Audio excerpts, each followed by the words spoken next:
Hello, everybody, and welcome back to The Creator's Conscience. And this is a very special episode because, unlike every other guest that I've ever had on this show, I've actually met this person in person. Not only that, we also went to high school together. So this is going to be a really fun episode. I mean, I can imagine the embarrassing school stories coming out already. Probably a bunch of shit about how I was a massive nerd, and we'll get right into that. Please welcome my friend and theatre actor and director, Satya Baskaran. How are you doing, mate? I'm good, man. I'm good. Thanks for having me on. Yeah, it is really great to see you. I mean, I think the last time we spoke was, I think it was around somewhere near Park and Shop, which is sadly closed now, and we were talking about Batman v Superman before it came out. Well, yeah. Well, it's opened up again. Park and Shop has opened up again. It's newer, it's bigger, it's shinier, and honestly, it's just not the same. So. Yeah. For those of you who don't know, I've not really talked about this on the podcast, but I grew up in Dubai. Came there when I was 6. Went to this high school, which I won't name, just so people don't go and send shitty emails to it or whatever. You don't know what the internet's like these days. But me and Satya were friends in high school, and He probably knows a lot more about me than most of my other guests do, so we can get right into that. I know when we were growing up, we were a lot into nerdy stuff and acting and everything, and you've actually gone on to become a theater actor and director, so we'll get right into that. So what kind of drew you to that kind of line of work, really? I don't know. I guess it's just when you're younger, you play it when you're 3, 4, 5 years old. You play just make-believe games and stuff at home, and sort of being an only child, I did that on my own a lot of the time. Cue the Oz. It's not like I didn't have friends, but one of those times I was doing it, I was kind of I was doing a couple of different characters and voices and everything, and one of my aunts actually said to me, that's a profession, and I was like, oh really? What is it? It's called acting, and you can do it and make a bit. You can, if you do well, you can make a bit of money off it. And I was like, okay, that's cool. So really, from there, I kind of just I started going to acting classes and started doing drama at school and things, which and it wasn't until I was about 10 years old that I actually first got on stage, and I was like, oh yeah, this is for me. I like it.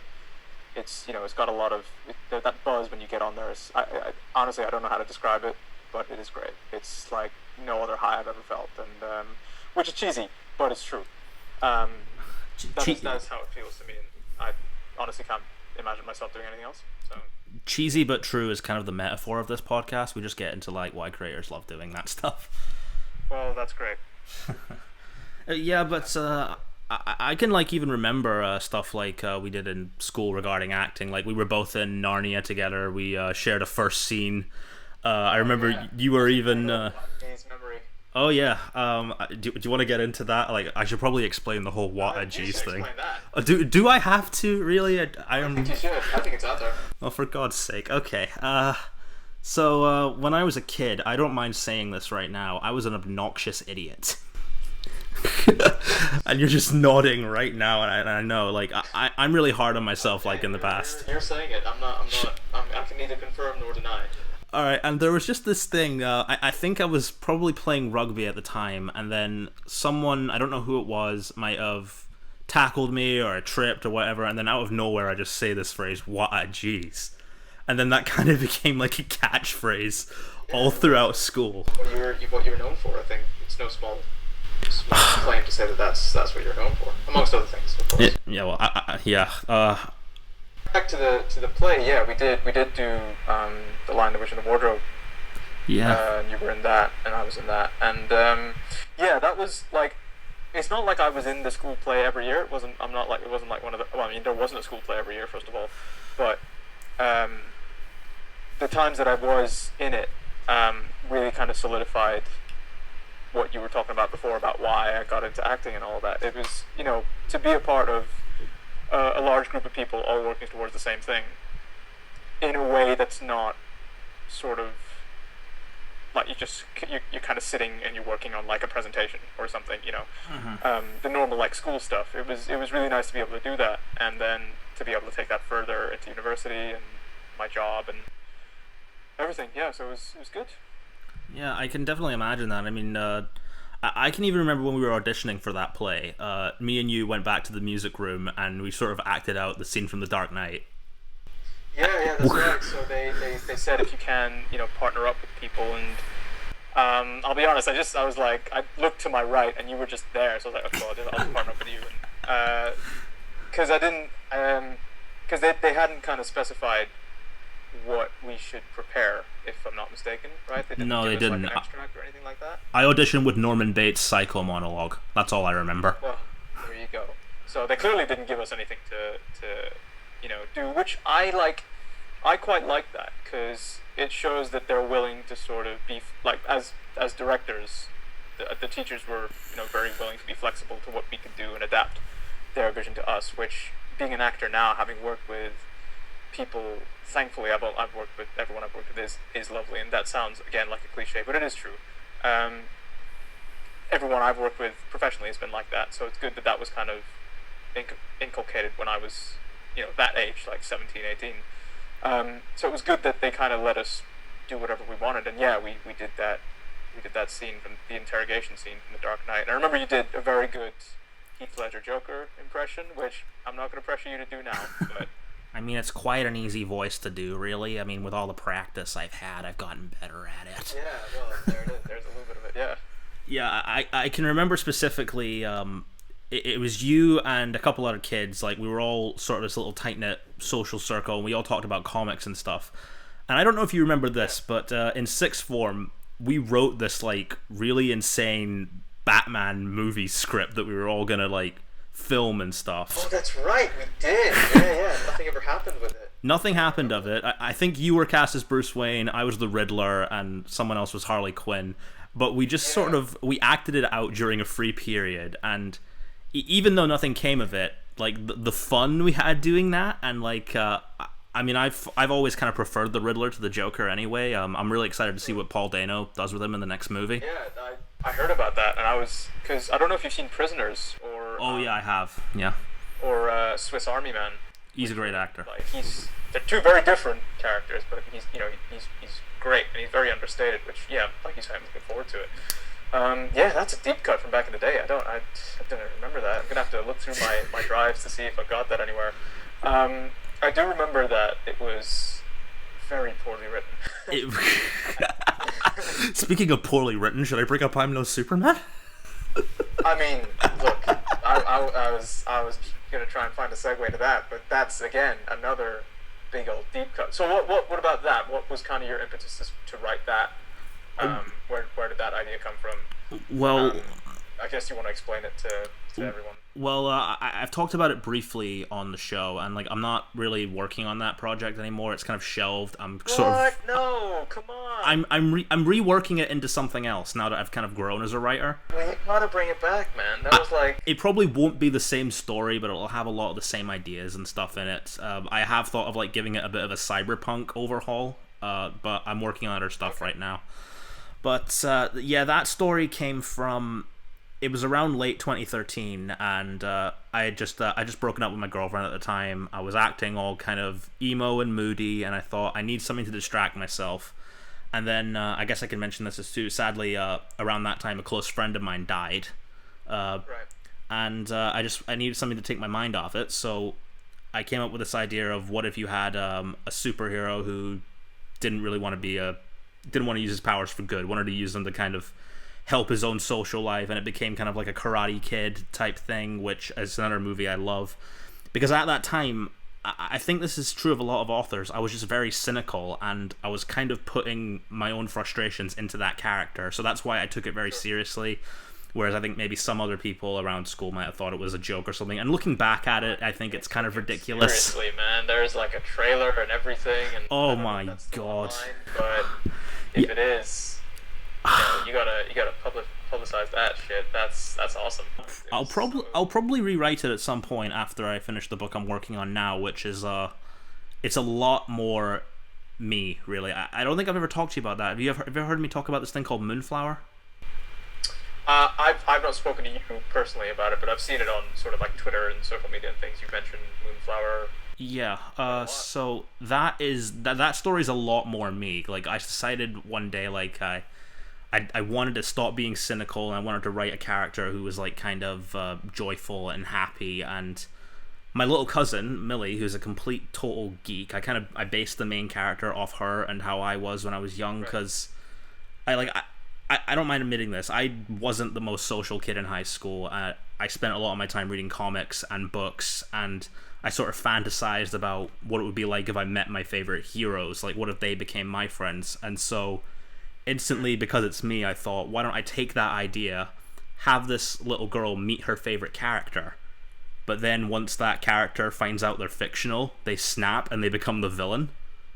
And Oh, right. I sort of took that on from there, and that's the story I've been working on now. It's gotten quite a... Wait, so, hang on. Sorry, wait. I've lost you a bit there. Wait, so they meet their favorite fictional character? Yeah, they find a way to bring a character to life. Okay, right, okay. Yeah, and then it's kind of like... I mean, you think about that now. Could you imagine if some of our favorite characters discovered they were fictional and be like, yo, hey, Bruce Wayne, the reason your parents are dead is because this guy, Bob Kane, wrote it that way. Like, that would make you snap. Sure, yeah, I guess, oh, the character snaps. Oh, Yeah. I meant the little girl snaps. Oh, no, the character snaps and full-on becomes a villain. Then it becomes a whole thing of, like, don't meet your heroes, they will always let you down, which I've had personal experience with. Cynical anymore, at all. You know, the cynicism isn't there at all. It's a valid statement. Like, I'm terrified of meeting, like, well, any of my heroes, because, I mean, I'll very likely make a fool of myself, you know? But also, yeah, like you said, there's always this, you know, you build up this, like, impossible standard that they're supposed to meet, and because they're human beings, they can't. They don't. All the time. Sometimes they do, but, you know, most of the time I guess they can't. So, yeah, fair enough. Sounds like an interesting story. Yeah, and I also added, like, a queer identity and stuff in that. This little kid's just... She's so scared of, like, accepting who she is, her sexuality and stuff, and she has a crush on the girl next door, and she thinks, if I can learn from this hero, maybe I can be brave enough to kind of do that. And then the whole thing's kind of about, well, you don't have to emulate being somebody else in order to be happy. Like, you just have to essentially be yourself, which is kind of a cliche of kids' stories, but I like to think I sort of adapted it into my own style. And looking back, that's a lot of what I was like in high school, because... a lot of the times I would go there, and this kind of links into voice acting as well, I would feel like I was trying to put on a performance for people so they would like me rather than just relaxing and being myself. I honestly think you were a lot better at that. Pretending to be someone else? Yes, I agree. I was a lot better at that. No, I get what you mean, and, you know, I think it's... So, like, with your story then, do you think, because you've been working on it for some time, do you think that with every sort of phase of your life where you've sort of discovered a little bit more about who you are, how much do you think that that's changed from what the original idea was? A lot, definitely. I mean, back in high school, I wanted to be this really cynical, edgy, like, almost... I don't know what writer I can use to compare it to, but definitely, like, we grew up in that era of kind of where a lot of the most popular movies were a bit darker and edgier. And that's what I wanted to emulate, and right. I feel it's kind of changed now with things like Shazam and Birds of Prey and stuff coming out, which aren't necessarily looking to be one thing or the other, but they're taking stories and ideas as they exist and kind of making them the best version of themselves that they can be, which is something I'm glad that DC's doing, as opposed to which, I mean, I love the Marvel movies now, but I have noticed they do feel a little bit samey as they get to go on, whereas DC's kind of taking a lot of experimental stuff and letting each character speak for itself. Yeah, that's a fair point. Yeah, yeah, that is a fair point. I guess with that as well, it's very different, because I guess sort of it's very clear that Kevin Feige had an idea where he wanted to go, and Zack Snyder also had an idea of where he wanted to go, and then sort of Man of Steel and Batman vs Superman came out, and there was this huge kind of backlash from everyone, and as I understand it, a lot of studio involvement got involved, and that's why it's kind of changed tones in so many ways. But I agree with you. I think it's cool that they've done stuff like Shazam and Birds of Prey, and like Suicide Squad even is not a movie I thought I'd see in recent years, right? It's a movie I wish I could forget that I saw, to be honest. I liked it. I thought that there were bits of it that were like a bit okay, but honestly, whenever like Deadshot or Harley Quinn were doing their thing, you kind of just forget about um, all the stuff you'd rather change. You know, I think it was. I mean, those two were a lot of fun. It was their movie, and I was watching it for them. At as soon as I sort of sat down and it started and we got into it, I was like, okay, these are the two I care about, and then I kind of forgot about everyone else. Then everything else happened, and then like Wonder Woman was a big hit, then Black Panther is this big hit, and then there's more big hit after hit, and I'm very excited about Wonder Woman 84. I'm a big fan of the Cheetah character anyway. I know a lot of people think she's silly like as a concept, but there's a lot of emotional maturity there that I think you can kind of unpack with Kristen Wiig's casting, because she's not just a comedic actor. Like, she's done a lot of really cool dramatic stuff, and there's almost a Michelle Pfeiffer Catwoman thing going on with her character, I feel. Right, yeah. On Wonder Woman as well, I think it's really cool that there were, when the first movie came out, there were some very obvious parallels to Captain America, the first Captain America movie.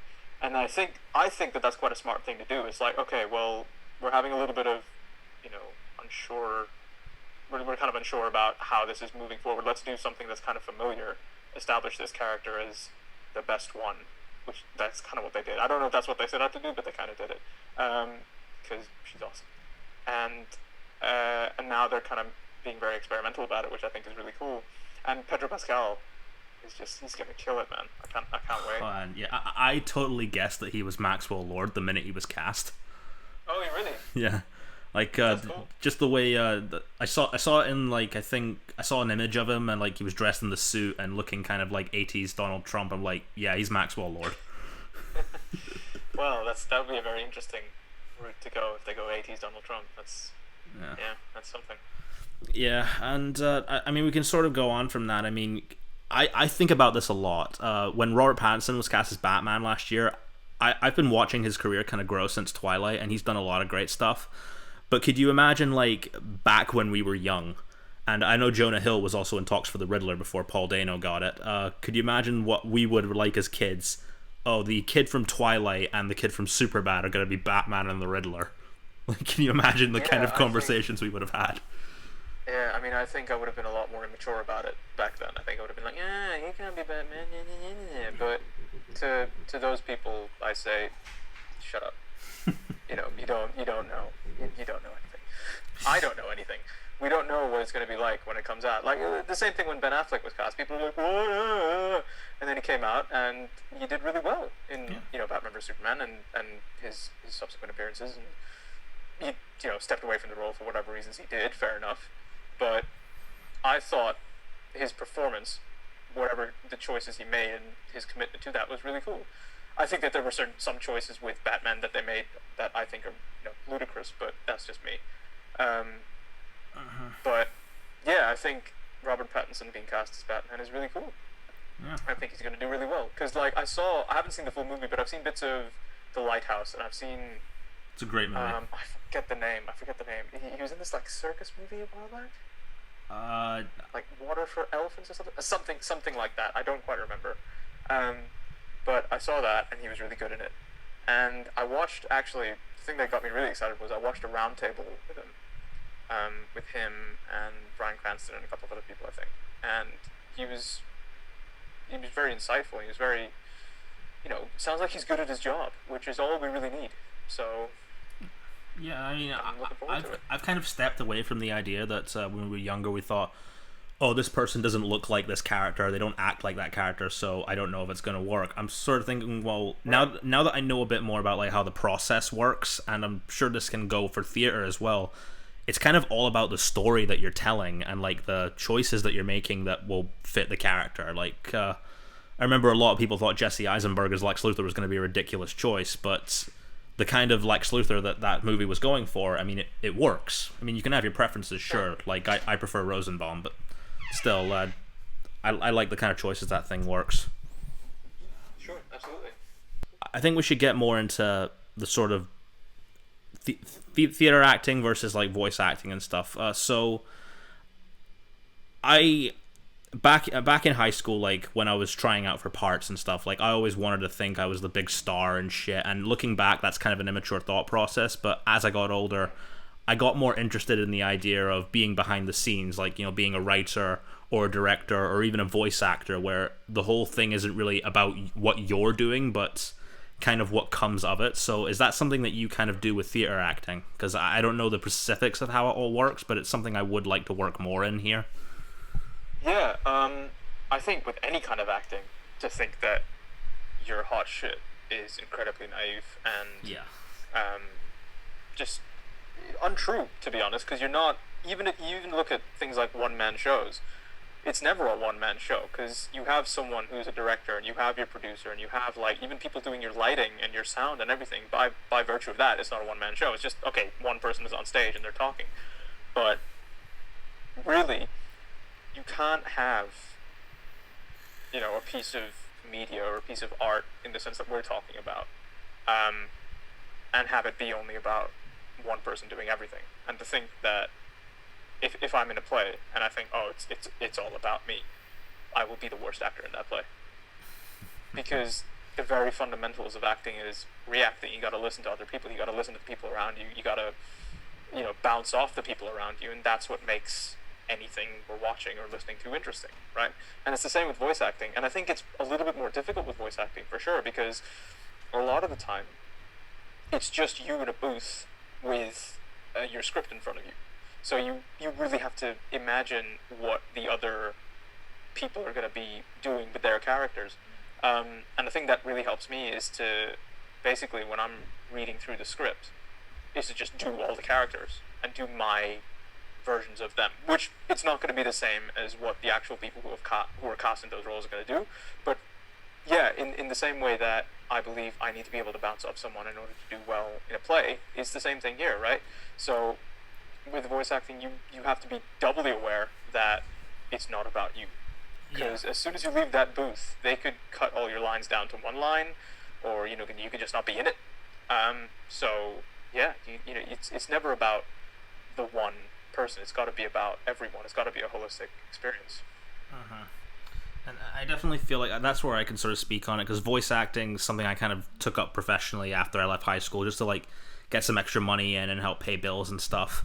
And the stuff I've done is like there was another kid in our school who I was kind of friends with, who liked making movies and stuff. I think he was a bit younger than us, but he was looking for a robot voice to do for his short film that I think is still on YouTube now. And I said, yeah, I've got my microphone and stuff here, I can do that. And for some reason, whenever I do a British like a robot voice, it always just goes to British. Oh, okay. Which is kind of funny. I mean, I don't know. I think it's like a Hal in 2001: A Space Odyssey. Like I was kind of trying to channel that. Right. Okay. And then more recently, I mean, if you told young me this, you would have jumped out of his fucking seat. I got to getting to voice Spider-Man was really fun. Yeah, we gotta talk about that. That's huge. Yeah. So, are you familiar with like Brown Table and all these like big video essayist kind of channels? Not that specific one, but I know about the video essay channels. Yeah. I know what a video essay is. If that's what you're asking. Yes. Yeah, so like I talk, and I've worked with people like Houston Productions, and like I've talked with High Top Films and people like that. Wow. Brown Table, who's I can call him Mauricio, that's his real name. He put this thing up on Twitter a few days ago, saying like I need someone who can do a Josh Keaton Spider-Man voice, which like from the Spectacular Spider-Man cartoon, which is a show I love. And great show. I immediately just tweeted him saying, yeah, that was one of the first voices I did. Can I email you something? And then within like 5 minutes, I'm simultaneously watching clips of the show and recording my voice on here. And I send it off to him. The next morning he says, yeah, I want you to play the part in my video. Also, I'm making this anime called Interstellar Ranger Commence. It's kind of like a Space Ranger thing. I would love to keep you in mind for like season 2 of that when that comes around. I don't know how long he's going for with that, but if I get a chance to like play a villain or like a really cocky supporting character, that'd be really fun. Yeah, that's awesome, man. Congratulations. Like Spider-Man, I know you've been quite a big fan of Spider-Man even back in school, so that must be quite great for you. Definitely. I mean, even today, he's my all-time favorite character, and Sure. when I'm doing Spider-Man, like it's kind of because he wanted me to do the Josh Keaton Spider-Man voice. It was a bit easier to sort of get into that because he's just like a younger, cockier Peter Parker. And then I also kind of looked at people like what Tom Holland's doing with the role and like what Andrew Garfield's doing with the role. So what I felt I had to do as a voice actor was send him a range of like different kind of spider voices, like when I'm just talking as Peter Parker, when I'm making fun of a villain, or when I'm like doing the thought bubble things. And I think that kind of dedication, that's kind of what voice acting has to be about, because I respect this a lot about people like Mark Hamill and David Hayter and all these great voice actors I admire. You essentially have to sell an entire performance through just your voice. And a lot of people think voice acting is easier than like theater acting or movie acting because you don't have your script, but when you're looking at the lines, you, like you said before, you have to kind of imagine everything. You have to imagine the situation and sort of believe it. And I hope I get to play Spider-Man again. That video, I don't know when it's coming out, but it is also on the, I'm sure you've seen, the 2004 Batman show with it was like, yeah. I really like that show. Yeah, and I actually found out that the guy who voiced Batman in that show, he also voiced Spider-Man in the PS1 games, which is kind of insane. Yeah, well, that's what I was gonna say. There's a link there, right? Because it's the same voice. Yeah, but so then how did you sort of go about doing the recording process? Because I know that takes a lot of very specific equipment. I know you've got a mic there now that I can see, but is that the kind of stuff you use to? Pretty much. I just have a mic, my computer, and my imagination. Really, I'm saving up to get some better equipment. But with doing the voice, like I said, it's just you have to kind of believe it. And so I'll come on if I can think of a line right now, if I had the fucking script in front of me, this would be easier. But it'd be something like, I'm Peter Benjamin Parker. I'm Spider-Man. You know, you have to kind of go into that kind of believe you're the character. And I've always had that thing for voices as well. You have to be an actor still. You can't just be, oh, I'm just a voice actor, so I just stand there and do a voice. Like, no, you gotta commit to what you're doing. Like, and I'm sure you've seen videos of Mark Hamill doing Joker. He's stood up and he's like doing all this animation and stuff, and he's hunching his shoulders and he's got a big smile on his face and all of that. So you have to commit to just being a good actor to start with, and then yeah, okay, you're in a booth and you have all the technicalities. You have to be this far away from the mic, this, that, and the other. But yeah, you gotta be a good actor to start with, and so that's why my sort of approach to theater or film or TV or voice acting is, in terms from an acting standpoint, it is very, very similar, and sort of the techniques I have are the same. But then, like you say, you gotta adapt it to what you're doing. Yeah, and I mean, even then, the thing I'm doing for Mauricio is just like a little skit with him and the Batman from that show. And even though it's not like anything official, like getting the chance to voice that character, I'm like, that's all I really need. That's all the motivation I need, because I love him so much. And I think if you're approaching like acting and stuff purely from a financial standpoint, you're probably not gonna give the best performance you have. You have to really believe it. You have to love what you do, and I do love what I do. I've been doing podcasting and video essay stuff and voice acting and stuff for years, and the reason I keep at it, even though there's a lot of rejection involved, is because I love it. And I imagine it's the same for you with theater acting. Yeah, absolutely.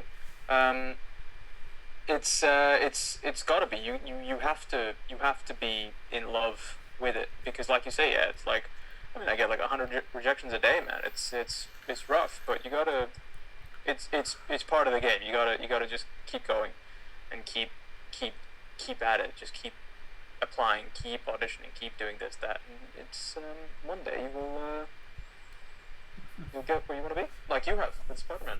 Yeah, that's really fun, and I've seen kind of like a bit of your journey, like when you were in university and to now. Like I've always seen like you talking about the plays and stuff that you're in. Like I'm pretty sure you played Scooby-Doo and Tony Stark at one point. Yeah, I did. Both Scooby-Doo and Tony Stark. Not in the same play, I should clarify, but no, different.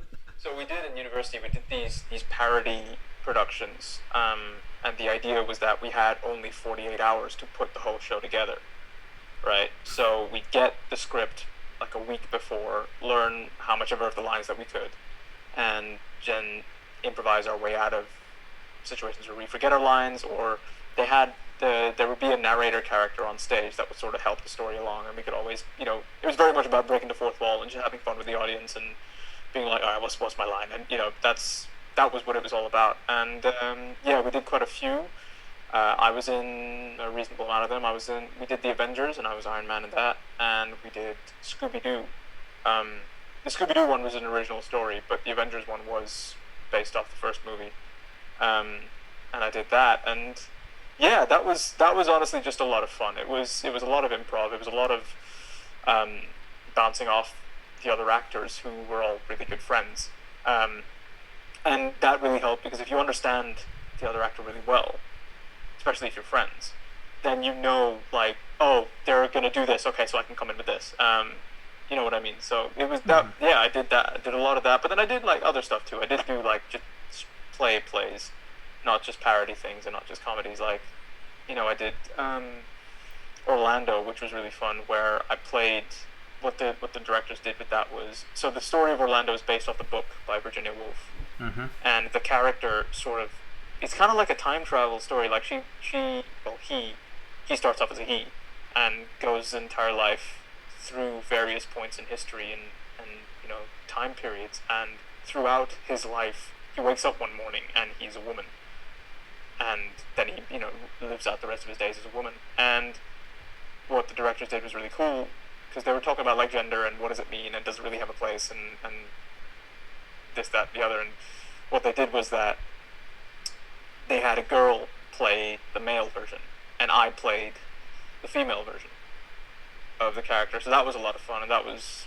something new that I'd not done before. So yeah, it was very enjoyable. I had a great time doing stuff like that at university, and that play was actually the point where I made one of my first professional contacts, because the directors of that were like, obviously I did well, and they were like, listen, if you're going to go into this, let us know, and we'll see if we can help you out, and vice versa. If we have anything, we'll let you know. So that was a great way to kind of break into this professionally after I left. It's reasons like this that I wish plays were filmed and like people could see them afterwards, because I would genuinely like, I've not read that story, but that's something I would definitely want to see, and especially with you in it. Quite well known. I think you should be able to get a copy of it quite easily. But yeah, I know Virginia Woolf and stuff, and like, but yeah, in terms of filming it, I'm kind of yes and no about doing that with plays. I think there's a certain thrill you get from watching it live, but then also selfishly, there's so much I wouldn't have been able to see if they hadn't filmed it. So I'm actually kind of glad that they do. Fair, that's fair enough. And moving on from that, you also got to direct a play, which the Shape of Things. Honestly, when you were first typing that to me, I thought it was The Shape of Water, when you were playing the creature from the Black Lagoon or some shit. No. That would have been very different. But I looked at the because you couldn't send me the script, I just looked at kind of like a plot summary of it, and it's. To me, I can totally see why that would be a play you'd want to direct, because it feels very almost like that era of movies we grew up in, like that 500 Days of Summer vibe, I'm not kind of thing. This. Sorry, I'm in it. Oh, you're in it, yeah. Oh, yeah, I'm in it. Yeah. Oh, I thought that's the one you directed. No, it's cool. The one I've directed a couple times now, and the play I directed before like this year was called God of Carnage. And it's by Yasmina Reza, and they made a movie of it in 2011, but it wasn't very big. It had Christoph Waltz and John C. Reilly and Kate Winslet and someone else who I don't remember. I haven't seen it, but I directed that play, and then I directed a short play in January, just gone. And that was for the Short and Sweet Festival, which is this international short play festival that kind of came out of Australia and then is kind of gone all over the world. And they've been doing it in Dubai apparently for 8 years, so they were doing it when we were in school, but I had no idea about it. So I directed that just when I got back to Dubai from England in August. So I got back from England in August, and then I directed this play in January, and then we went on to win the festival and win the Best Play award, which is quite cool. That's awesome. And then out of that, is how I kind of heard about the auditions for Shape of Things, and I auditioned for it, and I got the part of a character called Philip, who, if you know the play, he's not the lead, he's the friend. Um, and I think the person who got the lead is a really good friend of mine, and he's gonna do so well. He's gonna kill it, man. He's so good. But no, it's a very fun character because he's nothing like me in real life. So I get to have a lot of fun being like, oh, what if I was this way, and what if I made this decision instead? And yeah, it was originally set to come out. We were originally supposed to perform it in April, but unfortunately, because COVID the world and decided to, everything, you know, do what it did, the whole planet fell apart.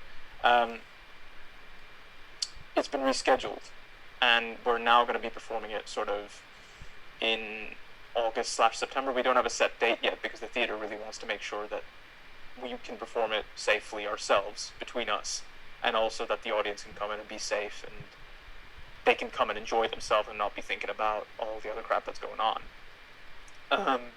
So yeah, that's really exciting, and I'm looking forward to that.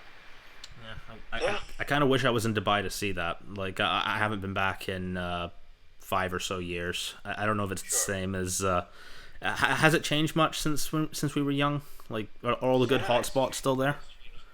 It's changed a lot, and I can't speak about every way that it's changed, but definitely in terms of like theater and the arts and filmmaking and all of that, it's really, really kind of exploded.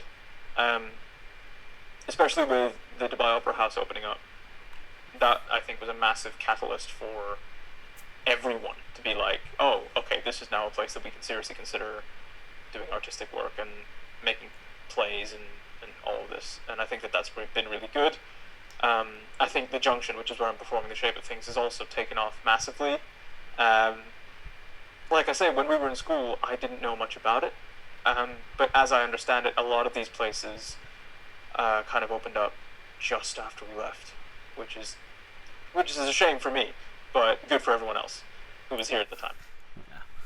And I mean, going on from that, like, is there any kind of big goals you have as like an actor or as a theater director, like a certain part you want to play or a show you want to be a part of, or even if you want to like go on the West End or Broadway or something like that? Is there anything like that you're sort of actively trying to work towards, or is it just like that? I'm actively trying to work towards all of it, if I'm honest. Just, everything you said there. Yeah, West End, Broadway, movies, TV, all that stuff. I'd love to be in it. A lot of my friends know this, that my top 2 roles are Hamlet and then Batman and then anyone else. That's the end game. That would be excellent.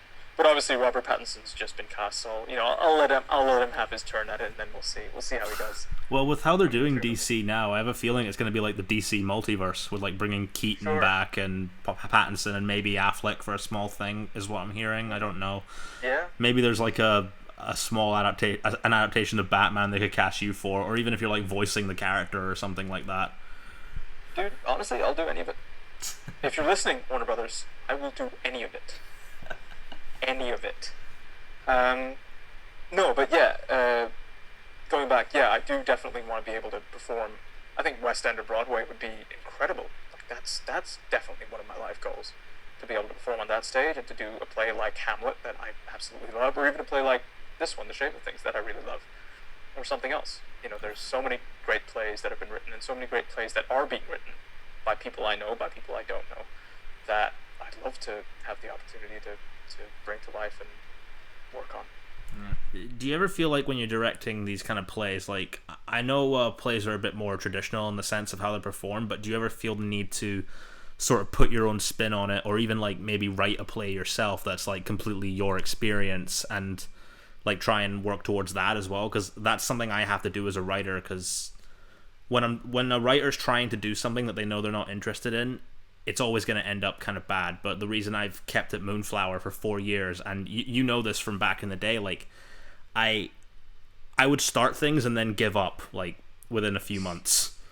But with Moonflower and with this channel and everything, I've been at it for 4 years and it's still going pretty big. Yeah. And that's, I feel, is because I'm putting so much of myself into it and not being afraid to like show off a bit of myself and that I wouldn't have been able to back then. Is that something like you would want to do? Because I've seen a lot of like big actors, like maybe like a Kumail Nanjiani, who recently blew up because of The Big Sick, and that was like completely his own experience. So is that like a sort of path you would consider yourself going on?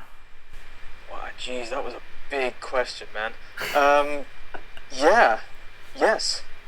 And I think it's essential for you to be able to put your own spin and your own experience into what you're making. You have to do it, because otherwise, if I'm doing Hamlet and I do it exactly the same as the last guy who did Hamlet, then what am I bringing to the table?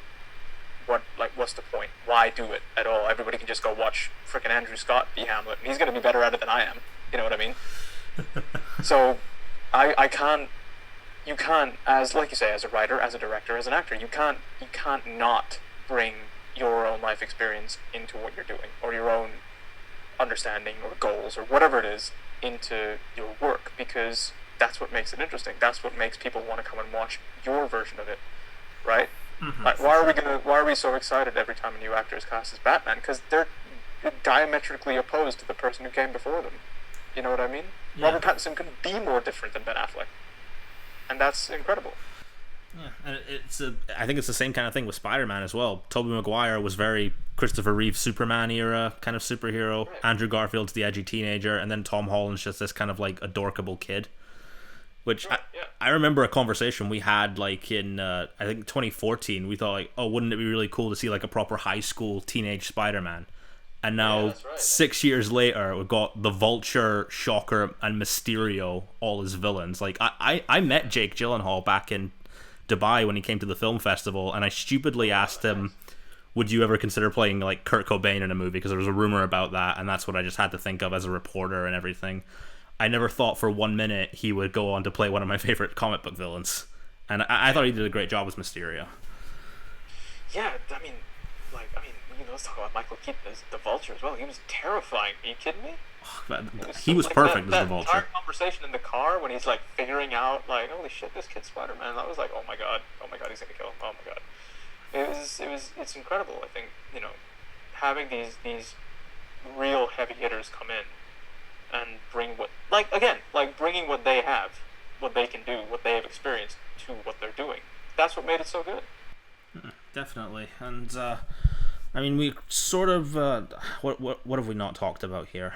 I've got a bunch of stuff here that I thought, I guess for the last section of this, we can probably just get into stuff that you're looking to plug, or maybe some more high school stuff if you can remember anything of that, or even like a sort of, because I know a lot of theater kids listen to my show. I follow a lot of theater kids like on Twitter and stuff, and right. As someone who's like worked in that industry for a while, is there any like big advice that you could give to somebody who's maybe looking to break into it, just from your own experience, really? Is there any like crazy stories you've had from theater that it'd be one of those I can't believe this happened kind of things? Again,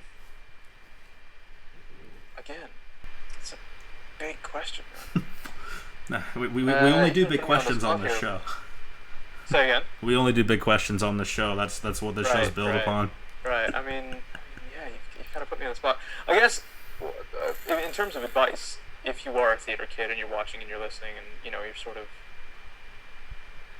unsure about whether to do it, if you're scared of it, do it. Straight up. I think I do that with the roles I do, or with anything I do. If I'm even slightly nervous about a role or a character, do it.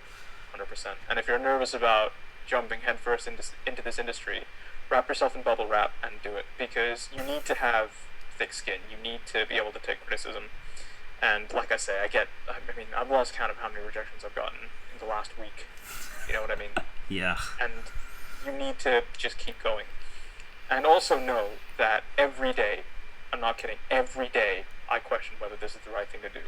And every day I come to the same answer, which is yes. So you just need to be sure of yourself and know that this is what you want to do, this is what you love, and if that's true, go for it. And in terms of like acting advice, I would say don't be afraid of bringing a little bit of yourself to your characters. I think that's always fun. Don't do it too much, but I think a little bit is fine. Read the script. I remember there was this one time when I was rehearsing for this play, actually, where I hadn't read the script in a little bit of time. So I read the script when I got it, and then just read my scenes for my rehearsals, which is it's bad practice. Don't do that ever. And I got caught because the director was like, "Oh, really? What does XYZ say about you in the next scene?" And I was like, "Oh man." No. And so she was like, "Well, someone's up and reading the script." So yeah, definitely always read the script. Yeah, I don't know. I don't know what else I could say. You know, DM me on Instagram if you have any questions or anything you wanna know, and I'll help you out. We'll get into that plugging thing, and I'll also add a little bit of advice in this because I know there's certain people who watch this show who are thinking about starting a channel or becoming a voice actor or doing any of these podcast things. You can sort of clarify this for me. When I was young, I started out singing a fucking James Blunt song at a talent show. And then oh god, and then went on to fucking learning guitar. We even were in a band briefly. I started another boy band outside of high school, which I just played with my friends. Oh yeah. I kept that away from our school for like obvious reasons. But there was just a couple of guys I like hung out with, and we all did like music and stuff. I don't do music anymore personally because years of smoking cigarettes has fucked my voice. No, I don't. Like, if I am going to get back into music, it's going to be on, like, the instrumental side. But basically my point is I've gone through so many phases of wanting to be an artist in my life, and it's brought me to being now strictly voice actor and writer because those are the two things I know for sure that I'm good at and I can practice at and I can get better at. So if you're confused on where to start, just learn as much as you can and honestly just start doing it, because I knew nothing about making video essays before I started that. I made one and then it kind of took off. Like, there's people in America who've seen like my video on Edward Scissorhands and I said, "Oh, thanks, this really helped with my English essay." There's been folk who've seen, like, I did a Spider-Man thing before Homecoming came out and that got like 27k views, and then I got to speak to Coy Jandreau about Spider-Man in films. So if you have any doubt, just do it. Literally, that's Shia LaBeouf it. Just do it. Yeah. That's good advice, and I think it's the same with acting as well. If you're unsure, or if you're thinking about doing it, don't pull your finger out your ass. Just do it. Yeah, and even don't be afraid to try new things. I recently started playing D&D like at a local comic book store, and that's improved my ability as a writer so much. And I've got new friends and stuff like there, and finally I have a luck in. Probably thankful that I have a local comic book store, because with this injured ankle, I've got a stack of unread comics behind me. Like a bunch of Cosmic Ghost Rider and shit. I'm going to find something in those books that's going to inspire me as an actor, and I don't know, maybe I'll put up a reel or something. Like, here, I'm going to voice Cosmic Ghost Rider. And honestly, don't have any doubt, because of the way we can do certain things now, and with the way social media is, like, either the two of us could do something and become like a massive star within a week. It's scary, but as long as like you keep working hard and you keep trying to tune in your craft, I think you'll be fine. Yeah, and like I said, if it scares you, do it. Definitely. Satya, this has been a really great trip down memory lane. We'll have one more Wajeez for the road. You said people could DM you on Instagram, so we'll just get there. Anything that you want to plug for the show, like anything we can watch or where people can contact you, just go ahead. I mean, Instagram's probably the most sort of the best place to get to me because I'm the most active on there. In terms of plugging stuff, The Shape of Things by Neil LaBute is a play that I'm in August, in either the last week of August or the beginning of September, around that time, and it'll be in Dubai. So if you're in Dubai, then please come along, because it'll be a lot of fun, and it's a really fun play, and it's funny, it's shocking, it's dramatic, it's got everything, it's got romance, it's got everything. And because I know my audience, I recently looked up this play, and Paul Rudd was in a film adaptation of it, if I'm not mistaken. Paul Rudd was he was the lead. So yeah, that's kind of the thing. Yeah, man, it's been good. I think I'll message you my handle on Instagram, then you can sort of pop it in. Yeah, I'll pop it in like the info and stuff. And by the time this is if out, you want to reach out, yeah. or if you want to, do anything, let me know, and I'm up for it. Have you ever played D&D? Have I ever played D&D? No. Yeah. Yeah, I played once or twice. Played a couple times. I imagine that would be like a good exercise for an actor, if you're like performing a character. See, it is, and like, I get into it, but then the people I played with the last time I did it weren't actors. So they were just there like, dude, what are you doing? And I was like, what do you mean, what am I doing? What are you doing? So, yeah, I mean, I play it every now and then. The thing with D&D is, because I'm trying to make my own career happen, I don't necessarily have like 3 hours at a time that are free in order to just, spend playing this game, which sucks, and I'd love to have more time, but it is what it is. Yeah, work, and I mean, you've been a guy who's worked hard. Like, even when I knew you, you constantly put like 100% into everything you ever did, and I always admired that about you. Thank you, thanks, man. Appreciate that. And I think that's more or less going to wrap us up, guys. As always, if you like this video, hit the like and subscribe button. You can follow me on @NolanDean27 on Twitter if you want to see me posting a bunch of sarcastic shit during lockdown, and probably a bunch of geeky stuff about comics. The video with Brown Table, it might be out by the time this video's out. I'll probably put that in a link as well. Hopefully I get to work with him more. Look out for that more. And as always, if you like this, hit that subscribe button, and I'll see you guys next time. Alright. Watches! For God's sake. Alright, I'm not editing that bit out. No, you shouldn't. I will not.